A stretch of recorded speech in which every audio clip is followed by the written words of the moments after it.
Next space junior college Kummaravanapalli Kadiri principal GS Saritha madam గారు. I am K Ramakrishna, lecturer in Sanskrit, space colleges Kadiri. ఈరోజు మనము inter ద్వితీయ సంవత్సరంలోని చాణక్య నీతి శాస్త్రం అనేటువంటి పాఠ్యాంశాన్ని ఈరోజు మనం నేర్చుకోబోతున్నాం. మొదటగా ఈ పాఠ్యాంశం యొక్క ప్రాముఖ్యత, కవి చాణక్యుని యొక్క జీవిత విశేషాల గురించి మనము తెలుసుకుందాం.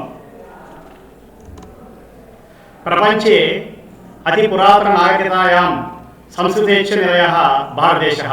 తత్తత్ దేశవాసినాం వేషభాష ఆచార వ్యవహారాः కుటుంబ జీవన విధానం రాజ్యపాలన విధానం ఇత్యాదయ బహువా విషయా నాగరికతేతి నామ్నా వ్యాపదిశంతే.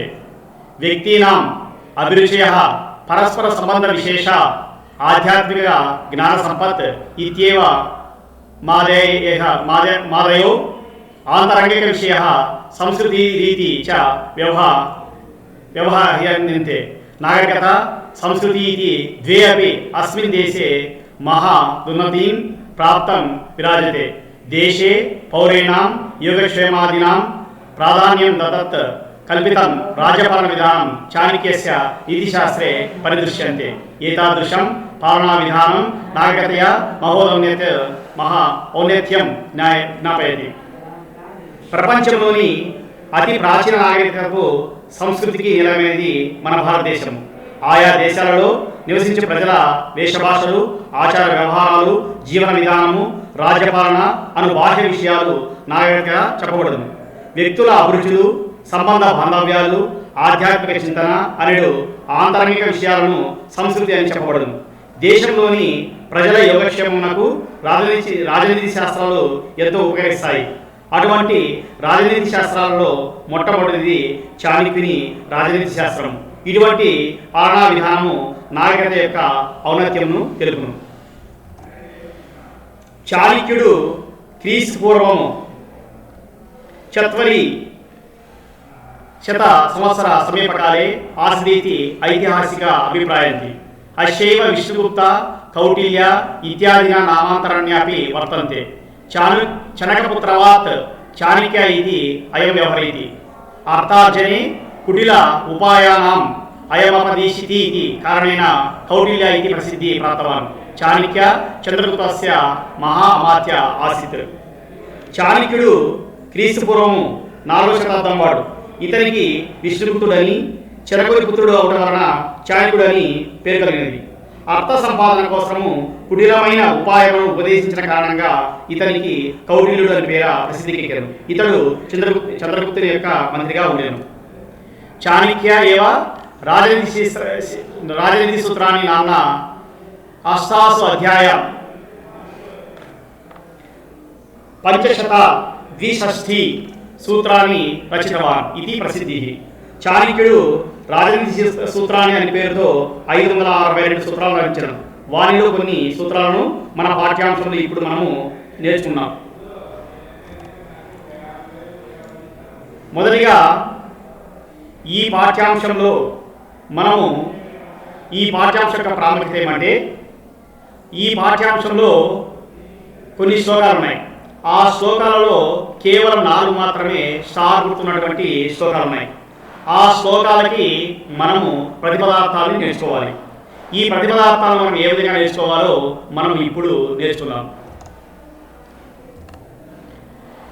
ఈ పద్యానికి పరోక్షే కార్యహంతరం ప్రత్యక్షే ప్రియవాదినం వర్జయే తదృశాం మిత్రం విషకుంభ పయోముఖం. ఈ పద్యానికి మన ప్రతిపదార్థం రాయాలంటే మనము 5 సబ్ హెడ్డింగ్స్ రాసుకోవాలి. ఫస్ట్ ఏమంటే కవి పరిచయ. ఈ కవి పరిచయము ఎలా రాయాలంటే మనము సాంస్క్రిట్లో రాసుకోవచ్చు, లేకపోతే తెలుగులో కూడా రాసుకోవచ్చు.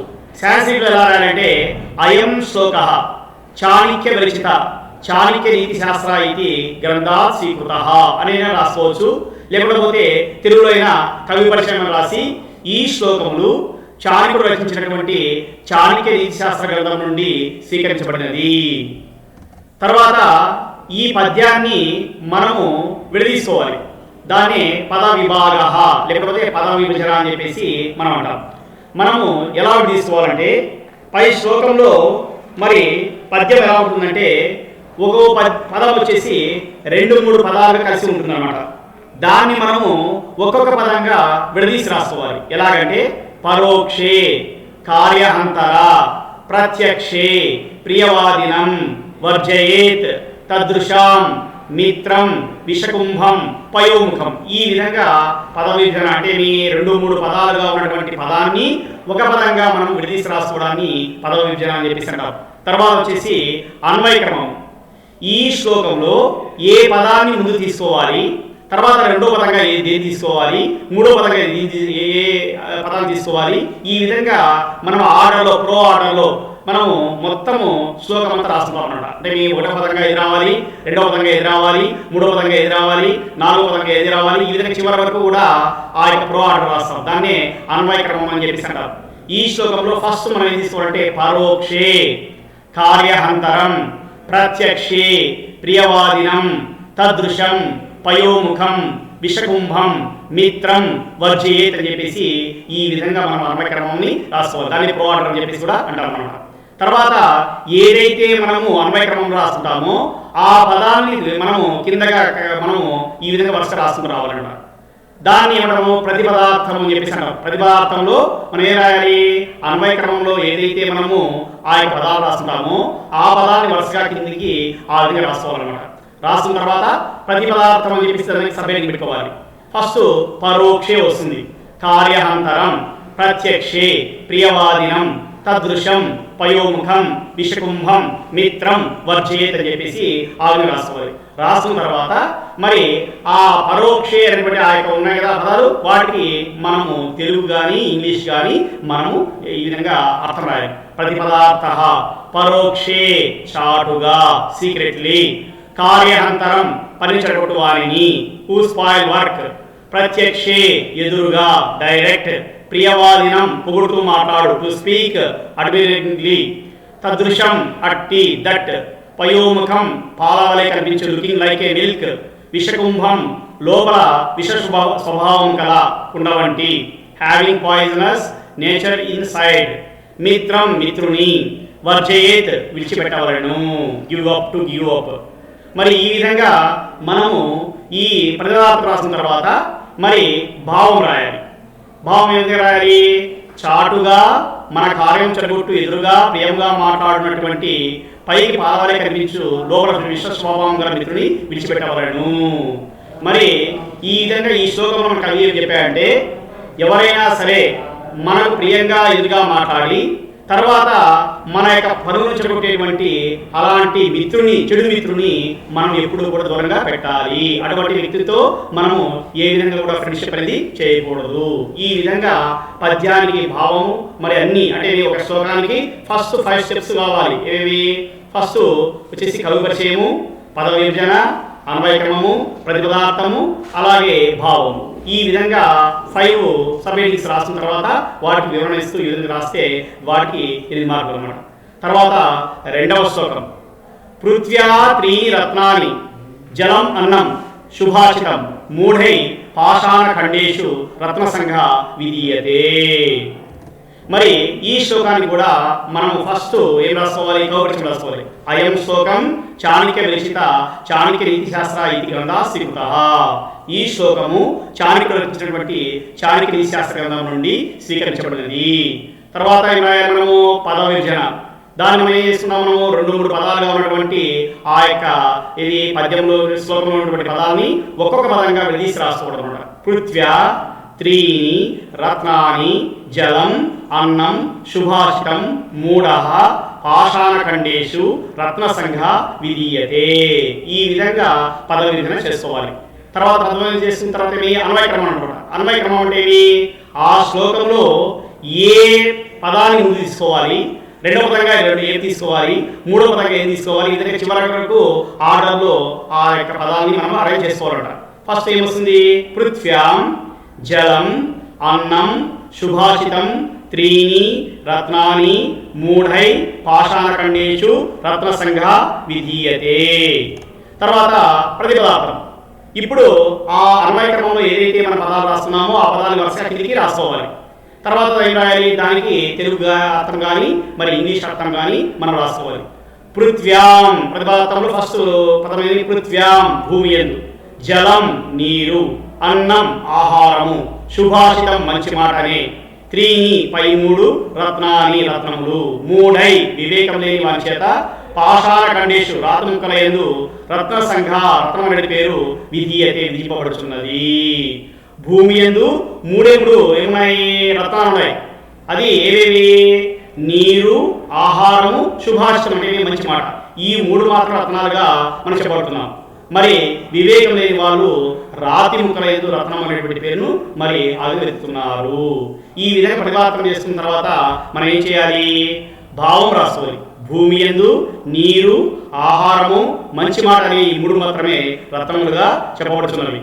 కానీ మూర్ఖుల చేత మాత్రమే రాతి ముక్కల యందు రత్నం అనే పేరు చెప్పబడుతున్నది.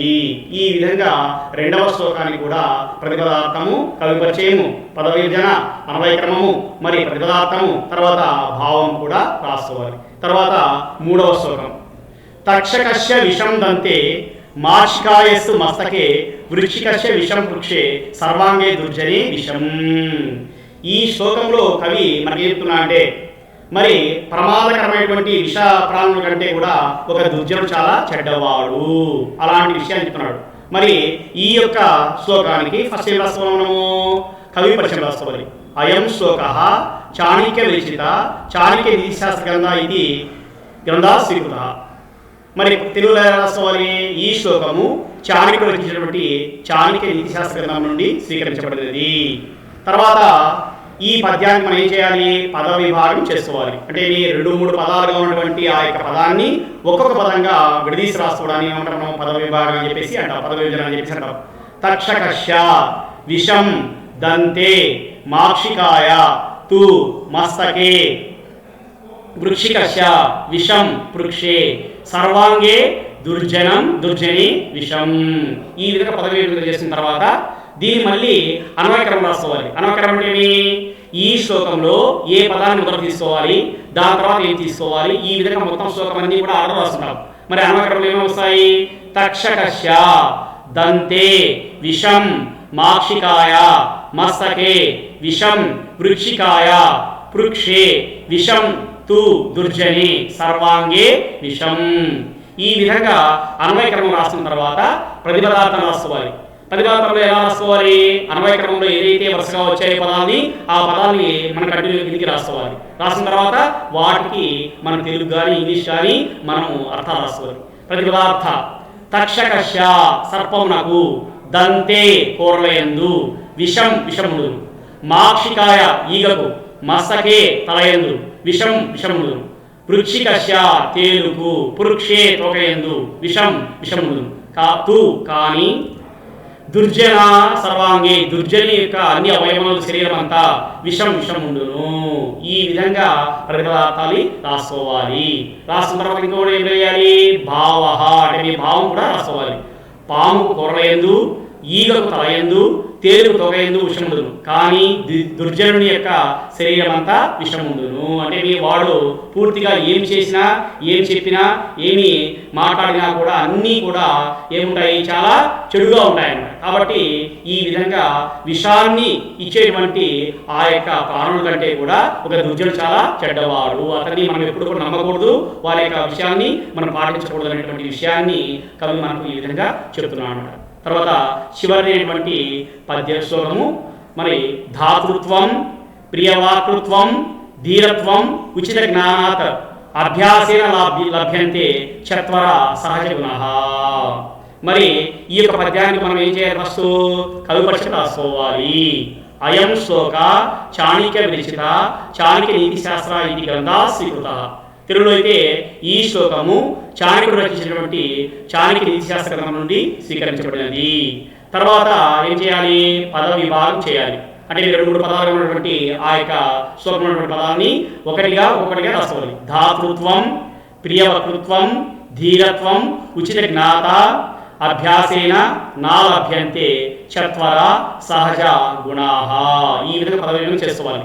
తర్వాత ఏం చేయాలి, అన్వయ క్రమాన్ని రాసుకోవాలి. మరి అన్వయ క్రమం అంటే ఏంటి? శ్లోకంలో ఏ పదాన్ని మొదలు తీసుకోవాలి, దాని తర్వాత ఏం తీసుకోవాలి, ఈ విధంగా మొత్తం అంతా ఆర్డర్లో రాస్తాం. దాన్ని ఎక్కువ ఆర్డర్ అని చెప్పేసి అంటారు. ధాతృత్వం, ప్రియవక్తృత్వం, ధీరత్వం, ఉచిత జ్ఞాత, అభ్యాసేన నాలభ్యంతే చత్వరా గుణ సహజ. ఈ విధంగా మొత్తం అన్నీ కూడా ఉదాహరణకు తర్వాత ఒకటి రాసుకోవాలి. తర్వాత అన్వయక్రమం అయిపోయిన తర్వాత ప్రతిపదార్థం రాసుకోవాలి. ప్రతిపదార్థం ఎలా రాయాలి? అన్వయ క్రమంలో ఏదైతే మనము ఆ యొక్క ఆర్డర్లో రాస్తున్నామో అదే పదాన్ని కింద వరుసగా రాసుకోవాలి. రాసిన తర్వాత దానికి మనం ఏం చేయాలి? తెలుగు కానీ మరి ఇంగ్లీష్ కానీ మనం అర్థాలు రాసుకోవాలి. ఫస్ట్ ప్రతిపదార్థ ధాతృత్వం, దానం చేయు స్వభావము, ప్రియవక్తృత్వం, చక్కగా మాట్లాడుట, ధీరత్వం, పరాక్రమము, ఉచిత జ్ఞాత, సమయస్ఫూర్తి కలిగి ఉండుట, అభ్యాసేన సాధన చేయుచే నా లభ్యంతే పొందబడవు, చత్వరా గుణ, ఈ 4 గుణములు సహజ పుట్టుకతో ప్రాప్తించున్నవి. మరి ఈ గుణాలు అన్నమాట అంటే దానం చేసే స్వభావం కానీ, చక్కగా మాట్లాడేటువంటి గుణం కానీ, అలాగే పరాక్రమము మరి సమయస్ఫూర్తి, ఈ యొక్క 4 గుణాలు కూడా మనిషికి అభ్యాసంతో ఎప్పుడు కూడా రావు. అవి ఎలా వస్తాయి? ఫ్రమ్ ది బర్త్ నుంచినే. అంటే మరి ఇవన్నీ కూడా మనకు ఏమి సహజ గుణంగానే ఫ్రమ్ ది బర్త్ ఆన్వర్డ్స్ ఈ యొక్క 4 గుణాలు కూడా ప్రతి ఒక్క వ్యక్తి కూడా వస్తాయి. భావం, దానం చేయుట, చక్కగా మాట్లాడుట, పరాక్రమము, సమయస్ఫూర్తి, ఈ 4 గుణములు సాధన చేయడం ద్వారా ప్రాప్తించవు. అవి ఎలా ఉంటాయి? సహజ గుణంగానే వచ్చును. అంటే మనకు పుట్టుకతోనే ఆ యొక్క క్వాలిటీస్ అన్ని కూడా ఆ యొక్క వ్యక్తికి లభిస్తాయి.